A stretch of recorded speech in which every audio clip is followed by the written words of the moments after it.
안녕하세요. 슬기로운 스테이블 코인 생활입니다. 혹시 해외에 사는 가족이나 친구분께 돈 보내보신 적 있으세요?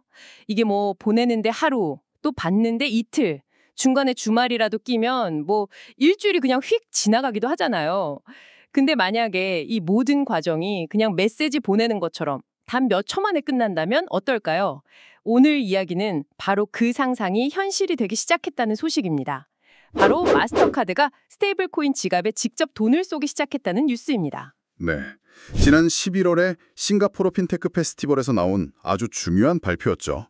마스터카드가 튠즈라는 글로벌 지급 전문 기업이랑 손을 잡았어요. 춘주요? 약간 생소한 이름이네요. 네, B2B 쪽에서는 꽤 유명한 회사입니다.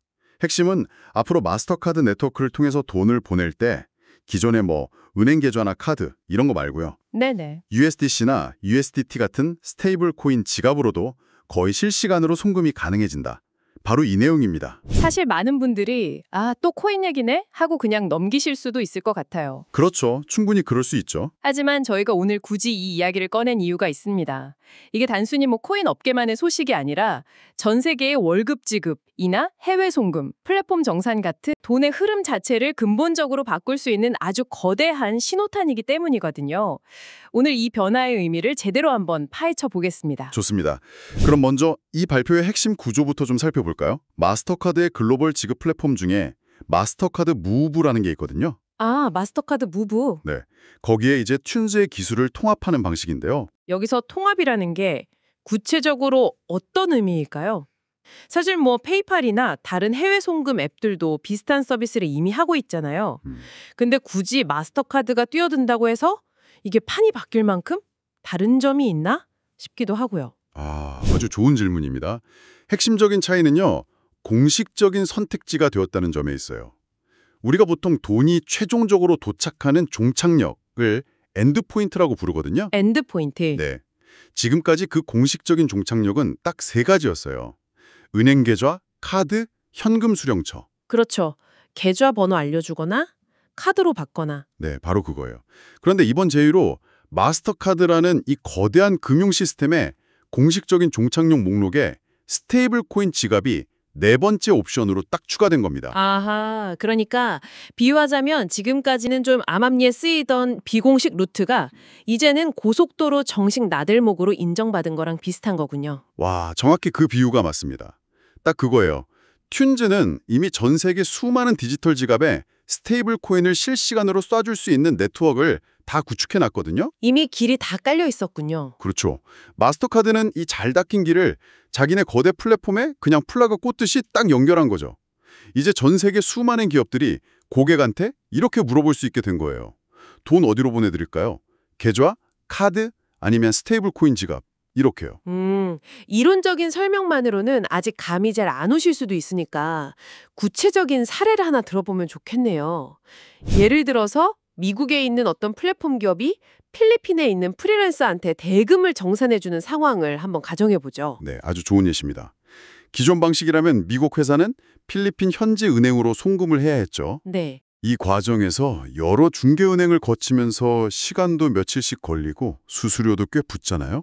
주말이나 공휴일 기면 정산 하염없이 늦어지고요.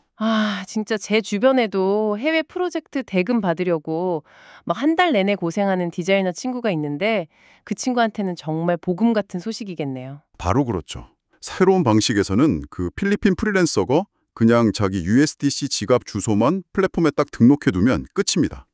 미국 회사는 요일이나 시간 전혀 상관없이 24시간 언제든 즉시 대금을 지급할 수 있고요. 와. 그 프리랜서는 몇 초 안에 자기 디지털 지갑에서 달러 가치에 연동된 자산을 바로 확인할 수 있게 되는 거죠.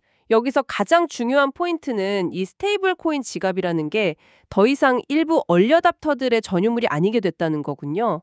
마스터카드라는 이 글로벌 금융의 심장부에서 공식 지급 옵션으로 인정을 받았다는 그 상징적인 의미가 훨씬 크다고 봐야겠어요. 맞습니다. 바로 그 지점이 가장 큰 변화입니다. 그렇다면 이 변화로 누가 가장 큰 혜택을 보게 될까요? 한 세 그룹 정도로 나눠서 생각해 볼 수 있을 것 같은데요. 첫 번째는 방금 말씀하신 그 전 세계의 프리랜서나 크리에이터들이겠고요. 네, 맞습니다. 특히 자국은행 인프라가 좀 불안정하거나 정부의 외환 통제가 심한 국가에 사는 분들한테는 거의 필수적인 선택지가 될 수 있습니다. 그럴 수 있겠네요. 그리고 두 번째 수혜 그룹은 역설적이게도 돈을 지급하는 플랫폼, 핀테크, 은행들입니다. 잠깐만요. 돈을 보내는 쪽이 왜 혜택을 보는 거죠? 그게 왜냐면요. 고객 경험을 획기적으로 개선할 수 있기 때문이죠. 사용자한테 가장 편리한 지급 방식을 고르세요 하고 선택권을 주는 거잖아요. 동시에 자기들은 수수료나 정산 속도, 운영 효율성 면에서 더 유리한 모델을 짤 수 있게 됩니다.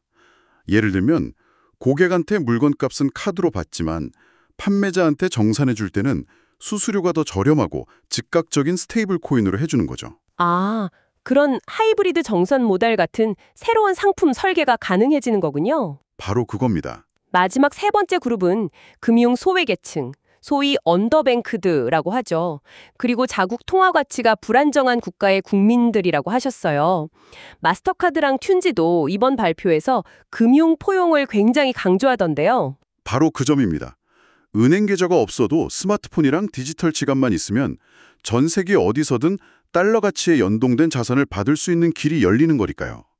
이게 바로 그들이 단순히 요즘 코인이 유행이라서가 아니라 달러 기반의 디지털 현금을 글로벌 표준 지급망에 편입시키려는 아주 거대한 전략의 일환으로 이 일을 추진하는 진짜 이유입니다. 그런데 정말 그럴까요?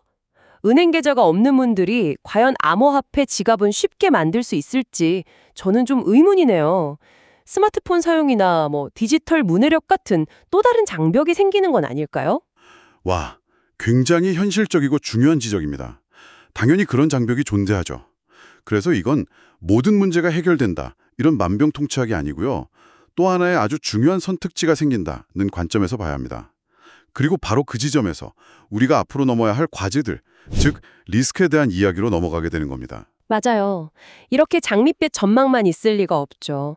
마스터카드가 보도자료에서 유독 규제된 스테이블 코인, regulated stable coin이라는 표현을 계속 반복해서 쓰는 걸 보면 이미 여러 가지 골치 아픈 문제들을 염두에 두고 있는 것 같아요. 그 표현 자체가 일종의 선언이에요. 우리는 아무 코인이나 안 쓴다. 당국의 감시를 받고 담보 자산이 검증된 것만 취급하겠다는 명확한 선긋기입니다. 그리고 이 선을 긋는 순간 세 가지 큰 숙제가 따라붙습니다. 첫 번째는 역시 자금 세탁 방지, 즉 KYC AML 문제입니다. 그 규제라는 단어만 들어도 벌써 머리가 아파오네요. 아니, 블록체인의 그 익명, 지갑 주소랑 현실 세계의 사용자 신원을 대체 어떻게 일일이 다 연결하고 관리하겠다는 거죠? 바로 그게 가장 큰 숙제입니다. 스테이블 코인으로 돈을 보낸다는 건 블록체인 위의 주소랑 현실의 신원 정보를 계속해서 대조해야 한다는 의미이기도 하거든요.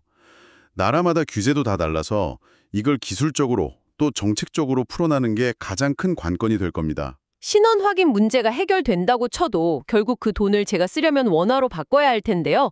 바로 그 환전 과정에서 또 다른 전쟁이 벌어지겠군요. 정확합니다. 그게 두 번째 이슈인 온-오프램프 전쟁입니다.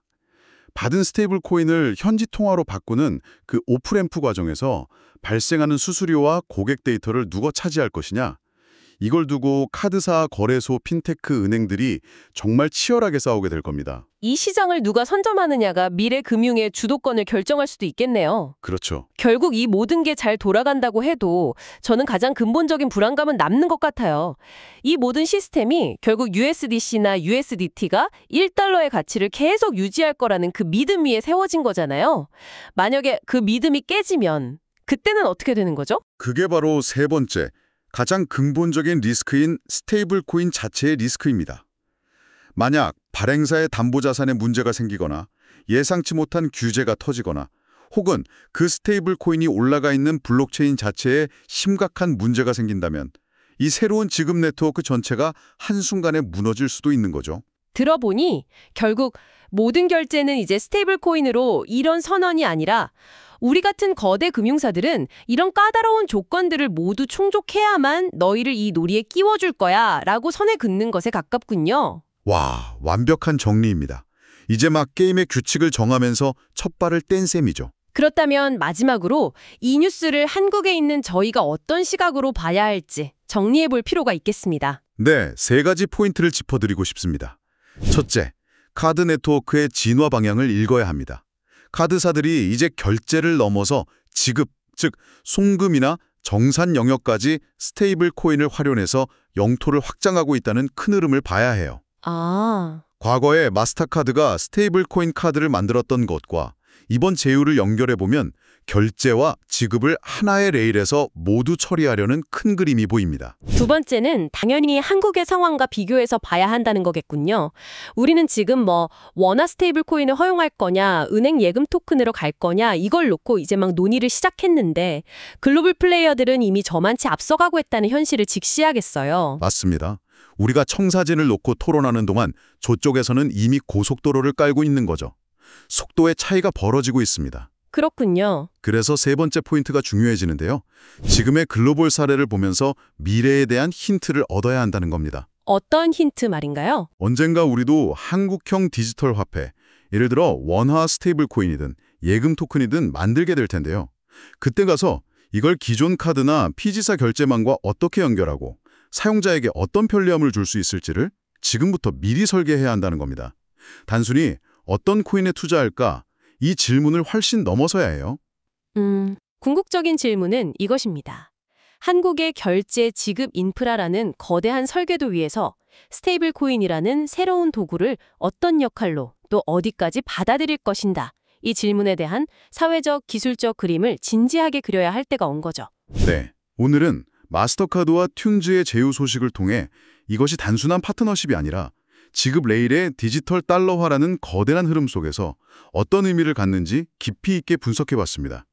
저희가 늘 말씀드리지만 스테이블 코인은 단순히 투자 대상으로만 볼 것이 아니라 돈이 흐르는 방식, 즉 금융 인프라가 어떻게 변하고 있는지를 읽는 중요한 렌즈로 활용해야 합니다. 앞으로도 이런 글로벌 인프라 관련 뉴스들을요. 한국 사용자 입장에서 그래서 내 송금, 내 투자, 내 비즈니스에 구체적으로 뭐가 달라지는가라는 실질적인 관점으로 계속해서 풀어드리겠습니다. 오늘 내용이 도움이 되셨다면 좋아요와 구독, 알림 설정 부탁드립니다. 마지막으로 여러분께 질문 하나를 던지면서 마무리하고 싶네요. 네.